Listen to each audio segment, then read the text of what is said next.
নমস্কাৰ বন্ধুসকল, মই চাগে একমাত্ৰ ইউটিউবাৰ যোনে কোৱা নাই যে অসম টেট হ'ব বুলি। মই কৈছোঁ যে অসম টেট নহয়। গতিকে যিসকলে শিক্ষকৰ আশা পালি আছে বা পোষ্ট হাজাৰ হাজাৰ দিব বুলি ভাবি আছে, তেখেতসকলৰ কাৰণে এটা বেয়া খবৰ।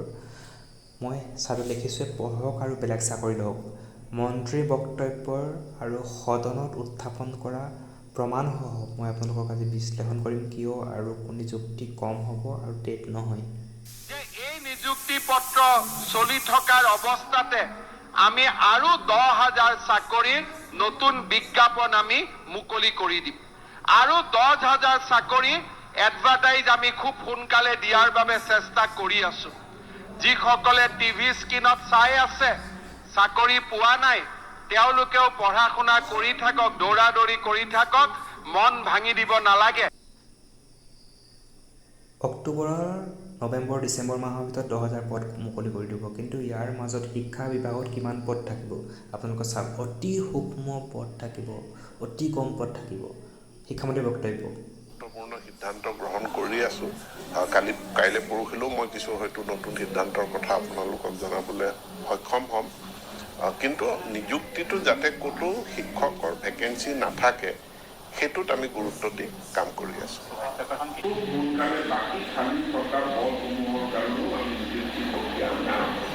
প্ৰত্যেকটো নিযুক্তিৰ ক্ষেত্ৰত আমি যাতে নহয় কিন্তু নিযুক্তি ক'ত হ'ব, পদ ক'ত আছে, কিমান পদ আছে, এই বিষয়ে এটা প্ৰমাণসহ বিশ্লেষণ দাঙি ধৰিম। আহি আছে বিশ্লেষণ। সদনত উত্থাপন কৰা বিশ্লেষণ মিছা বিশ্লেষণ নহয়, এয়া সত্য বিশ্লেষণ। 182খন প্ৰাথমিক বিদ্যালয়ত আছে 25জনতকৈ কম ছাত্ৰ ছাত্ৰী। নিম্ন প্ৰাথমিক বিদ্যালয়ত 1603টা পদ খালী হৈ থকাৰ বিপৰীতে উচ্চ প্ৰাথমিক বিদ্যালয়ত খালী হৈ আছে 329টা পদ। আনহাতে ৰাজ্যৰ মহাবিদ্যালয়সমূহত খালী হৈ আছে 935টা সহকাৰী অধ্যাপকৰ পদ। 7খন অভিযান্ত্ৰিক মহাবিদ্যালয়তো খালী হৈ আছে 192টা সহকাৰী অধ্যাপকৰ পদ। বিধানসভাত উন্মোচিত হ'ল এই তথ্য।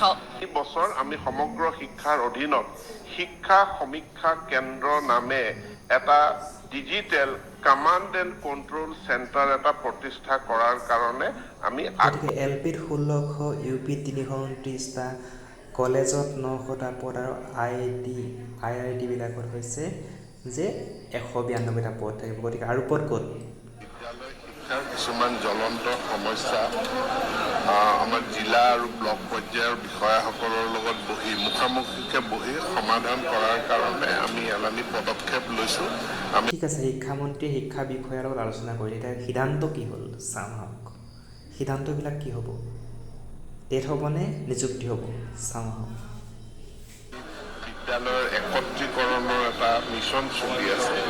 সেইটো শিক্ষকৰ যিটো ৰেচনেলাইজেশ্যন কৰিছোঁ, এই ৰেচনেলাইজেশ্যনৰ প্ৰক্ৰিয়াটো আৰম্ভ হ'ব।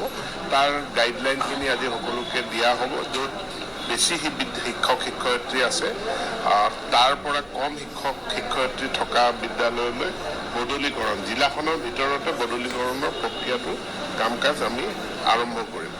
ইয়াৰ লগতে মাজে মাজে আমাৰ জিৰ' টিচাৰ বুলি এটা সমস্যা ওলাই থাকে। জিৰ' টিচাৰ মানে এটা সময়ত যিবিলাক এডুকেশ্যন গেৰাণ্টি স্কিমৰ অধীনত যিবিলাক বিদ্যালয় হৈছিল, পিছত পদ সৃষ্টি কৰা নহ'ল।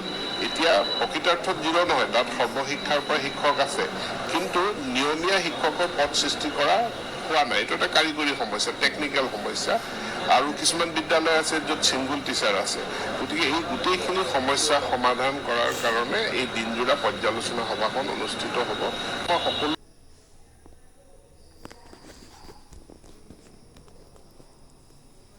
গতিকে চাওক, এমালগেমেশ্যন হ'ল, স্কুল কমি আহিলে, 3-4খন স্কুল মিলি এখন স্কুল কৰিলে, পদবিলাক বিলুপ্ত হ'ল, শিক্ষকৰ পদবিলাক নাইকিয়া হ'ল। ঘৰৰ ওচৰৰ প্ৰাথমিক বিদ্যালয়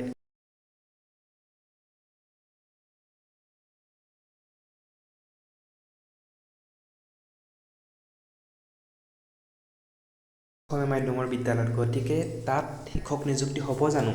30জন ছাত্ৰ ছাত্ৰীৰ বিপৰীতে এজন শিক্ষক। গতিকে চাওক নিযুক্তি কেনেকৈ হ'ব। ধন্যবাদ।